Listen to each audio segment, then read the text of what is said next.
A millionaire's daughter vanished at a crowded festival, silent for 8 months after losing her mother. When he finally found her, she was in a stranger's arms, and that stranger was singing a lullaby only his dead wife knew. What happened next brought a family back on the edge of grief and gave hundreds of voiceless children hope again. Before we dive in, let us know in the comments what time it is and where you're watching from. Let's start. The day Rose disappeared, the world smelled like cinnamon and apples. Ethan Reed stood in the middle of the Harvest Festival, his heart beating so loud he could hear it in his ears. People laughed. Children screamed with joy on the spinning rides. A band played fiddle music that bounced through the air like happy butterflies. But Ethan couldn't breathe. "Rose!" he shouted, spinning in circles. "Rose!" His daughter was gone. One moment, she'd been standing right beside him, her tiny hand tucked into his jacket pocket like always. The next moment, nothing, just empty air and the smell of kettle corn. Ethan was a man who solved problems for a living. He built companies. He made millions of dollars by thinking fast and acting faster. But right now his brain felt like mud. "Rose!" His voice cracked. People turned to stare. A woman with a baby stopped walking. A teenager eating cotton candy pointed toward the pumpkin patch. Ethan ran. His expensive leather shoes, the ones Claire always said were too fancy for a festival, slipped on hay and dirt. He didn't care. He pushed past families taking pictures. He jumped over a toy train track. His chest burned. Where is she? Where is she? Where is she? Rose hadn't spoken in 8 months. Not since the day Claire died. The doctors said it was trauma. They used big words like selective mutism and grief response. They said Rose might talk again someday. Or she might not. Ethan had learned to read his daughter's silence. The way her eyes went wide when she was scared. The way she pulled her sleeves over her hands when strangers got too close. The way she drew pictures instead of using words. Pictures of a woman with long brown hair and a son that never quite looked happy. But now she was gone, and Ethan couldn't read anything except his own terror. He reached the pumpkin patch, gasping for air. Rows and rows of orange pumpkins stretched out like a bumpy ocean. Families wandered between them, picking the perfect one. A little boy dragged a pumpkin twice his size. A grandmother laughed. "Have you seen a little girl?" Ethan grabbed a man's shoulder, 5 years old, brown hair in 2 braids, wearing a yellow dress with sunflowers on it. The man shook his head. "Sorry, buddy." Ethan's stomach twisted. What if someone took her? What if she wandered into the woods? What if... Then he heard it. A voice, soft and low, singing. "Close your eyes, little star so bright. Mama's here to hold you tight. Dreams will come on silver wings. Sleep now, love, while Mama sings." Ethan froze. That song. Claire's song. The lullaby Claire had made up when Rose was a baby. The one she sang every single night. The one Ethan hadn't heard since the hospital room where Claire took her last breath. His feet moved before his brain caught up.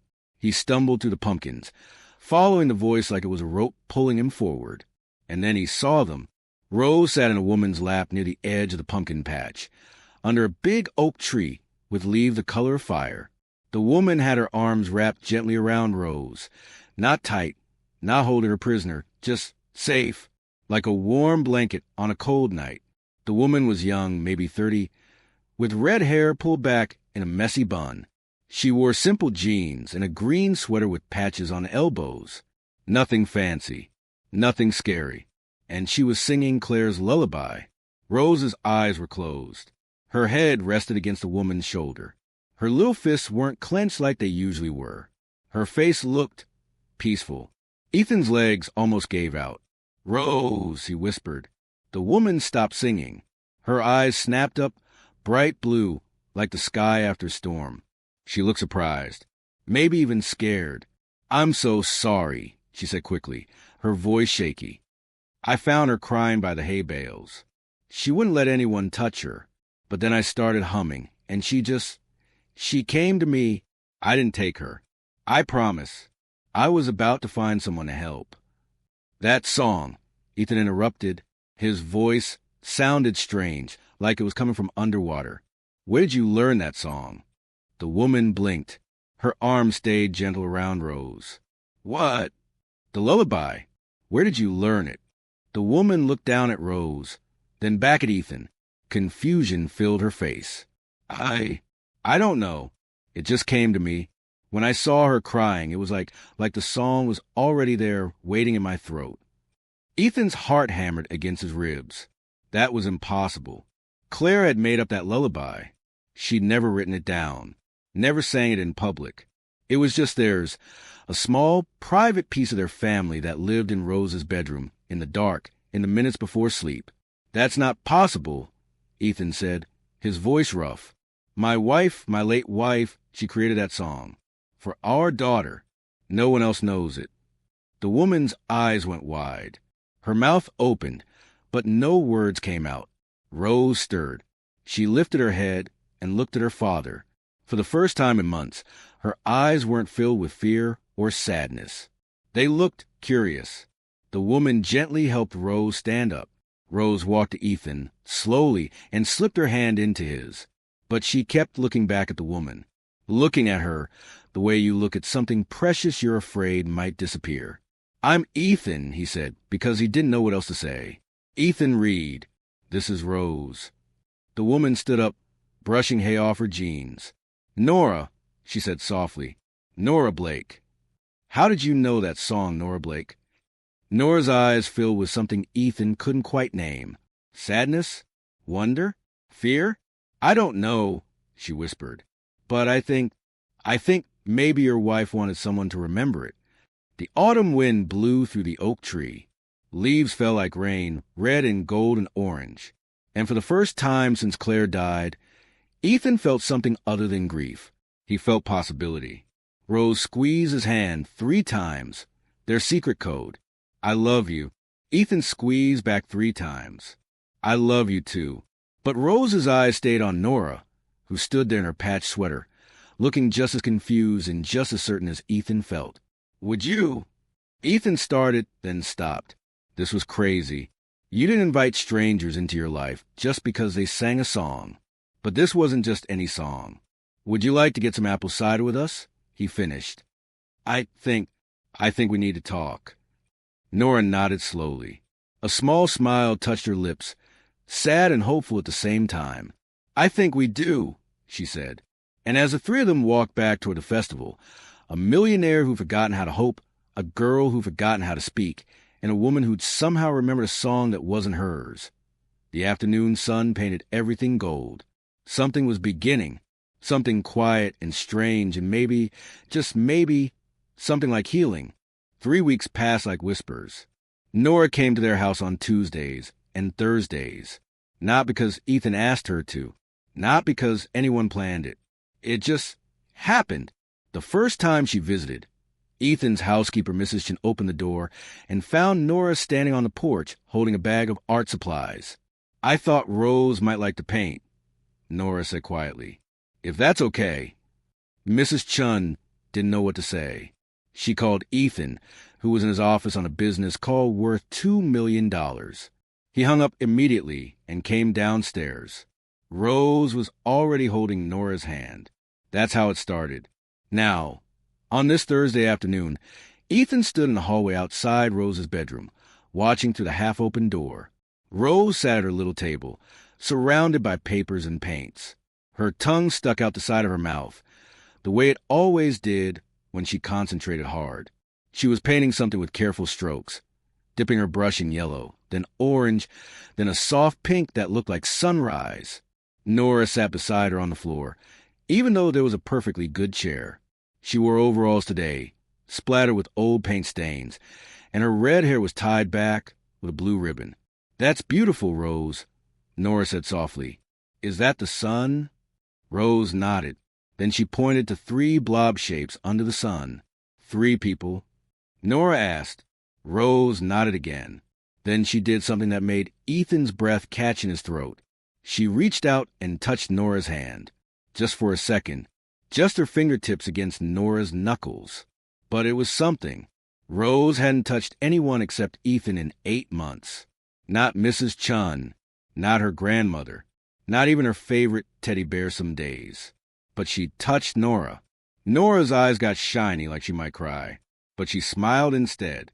"Thank you for showing me your painting," she whispered. Rose picked up a blue crayon and drew something that looked like music notes floating above the three figures. Then she pointed at Nora and hummed a few notes of the lullaby. "You want me to sing?" Nora asked. Rose nodded, her brown eyes bright and hopeful. So Nora sang, "Close your eyes, little star so bright, Mama's here to hold you tight." Ethan closed his eyes and leaned against the hallway wall. Every time he heard that lullaby, it felt like Claire was in the room, like she was standing right beside him, her hand on his shoulder, telling him everything would be okay. He'd been so angry after she died, angry at the cancer that took her, angry at the doctors who couldn't save her, angry at God or the universe, or whoever decided that a 5-year-old girl should lose her mother. But listening to Nora sing, some of that anger felt softer, like ice melting in spring. "Mr. Reed?" Ethan jumped. Mrs. Chin stood beside him, holding a tray with tea and cookies. "Sorry," she whispered. "I didn't mean to scare you. I thought Miss Nora and Rose might want a snack." "Thank you, Mrs. Chun." She smiled. "That woman is special. I can tell. Rose is different when she's here." Ethan nodded. He'd noticed, too. Rose laughed more. She ate better. She slept through the night without nightmares. And the drawings she made were changing. Before Nora, Rose's pictures were always dark. Brown trees with no leaves. Gray skies. The woman with long brown hair. Claire, always floating above everyone else, like she was flying away.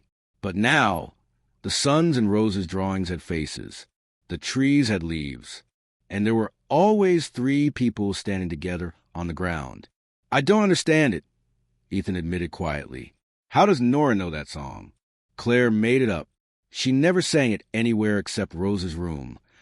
Mrs. Chun patted his arm. "Some things don't need understanding. Some things just are."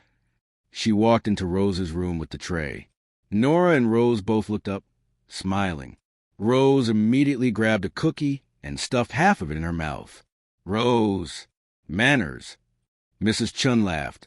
Rose grinned, crumbs on her face, looking like a normal happy kid, looking like the girl she used to be before grief stole her voice. Ethan felt something crack open in his chest. Hope. Dangerous. Painful hope.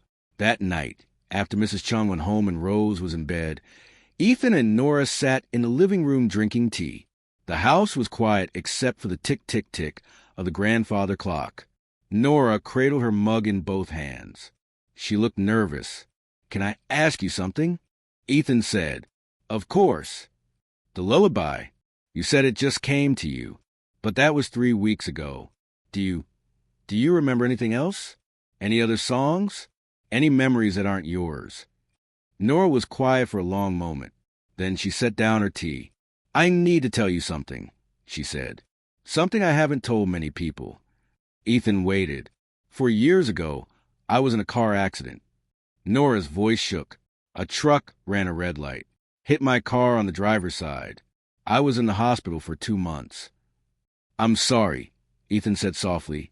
"The doctor said I was lucky to be alive, but I lost something in that accident." Nora touched her throat. "My voice." Ethan blinked. "But you can talk. I hear you every day." "I can now," Nora said. "But for 6 months after the accident, nothing came out. Not a whisper. Not a sound. The doctor said there was no physical reason. My vocal cords were fine. It was trauma. My brain just shut my voice off." Ethan thought about Rose's silence. How the doctor said the same thing. "Trauma. What changed?" he asked. Nora smiled, but it was a sad smile. "Music. I started listening to music every day. Then humming. Then singing tiny bits of songs when no one was around.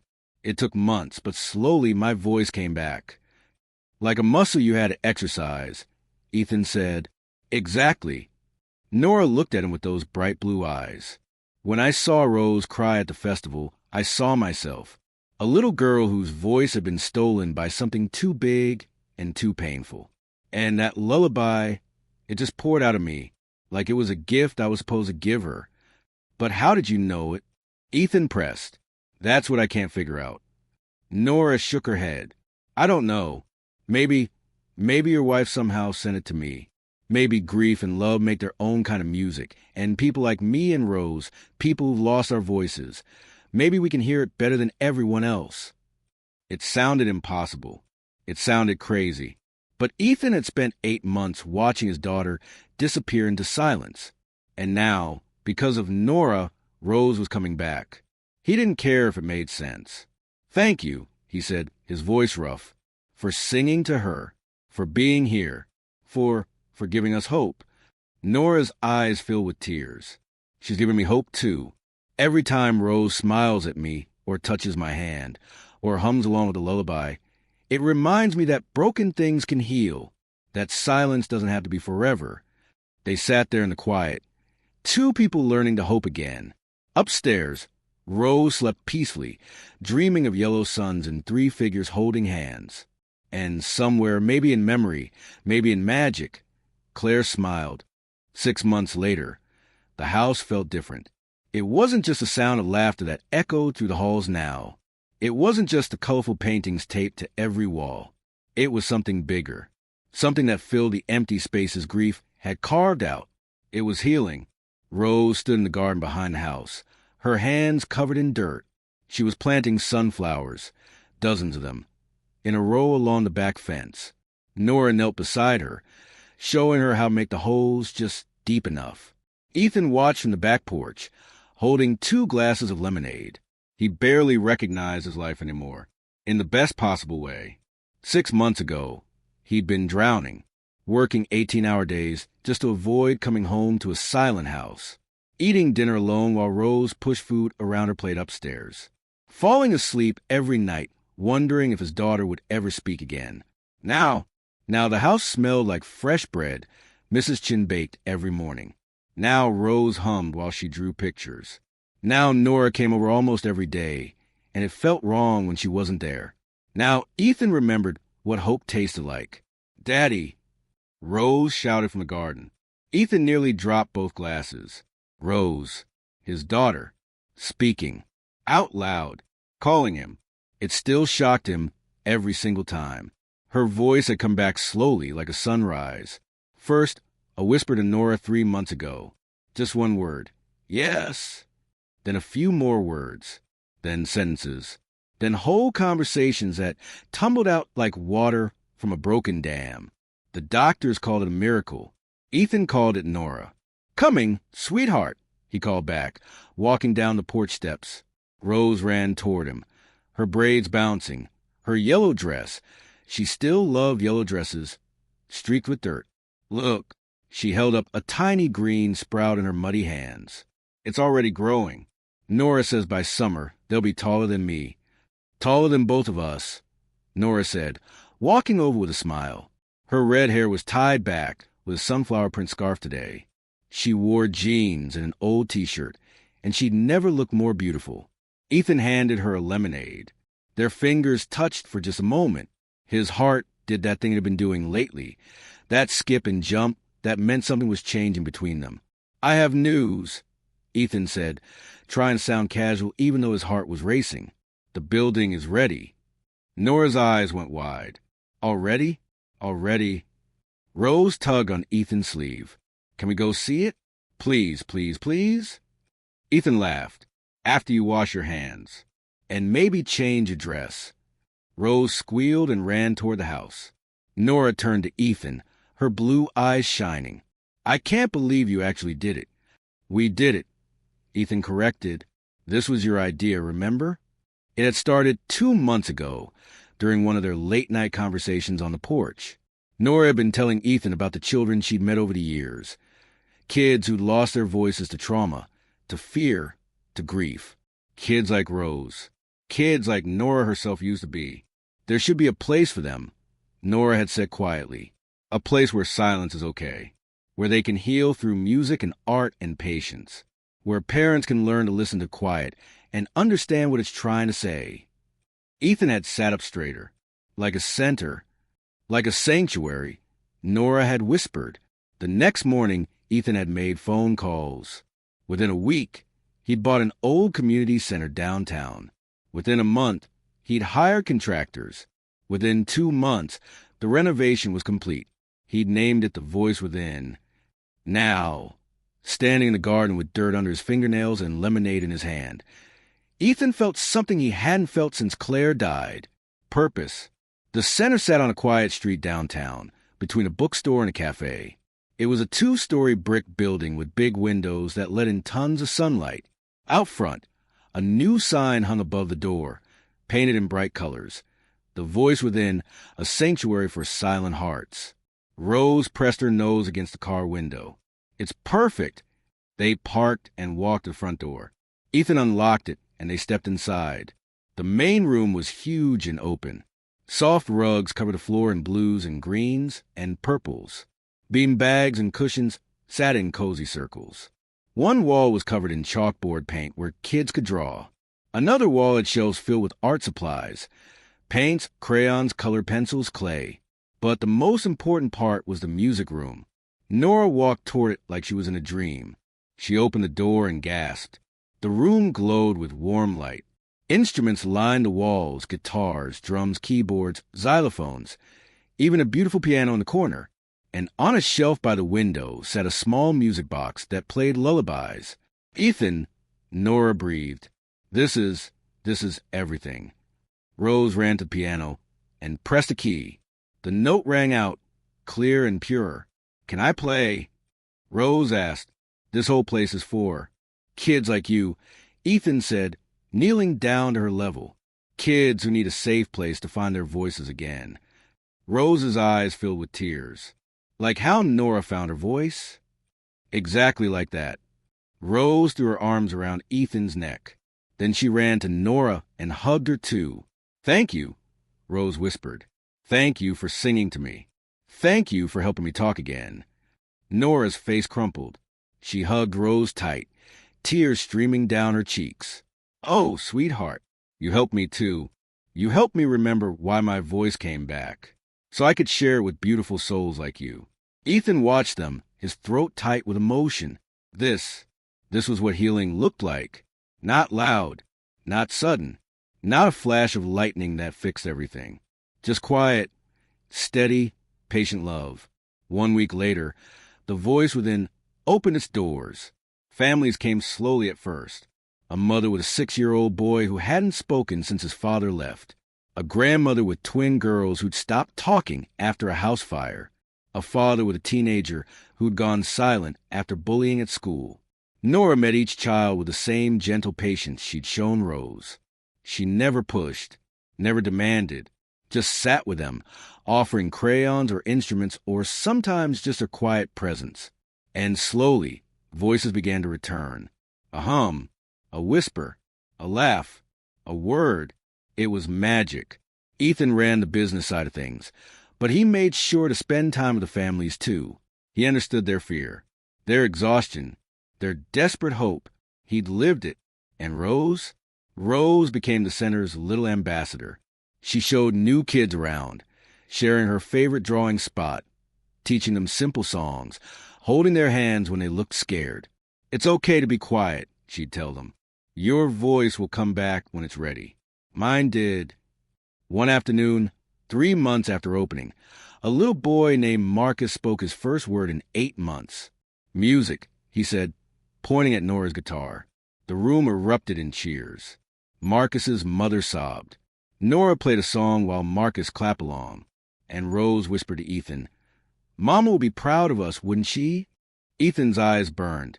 She would be so proud, sweetheart.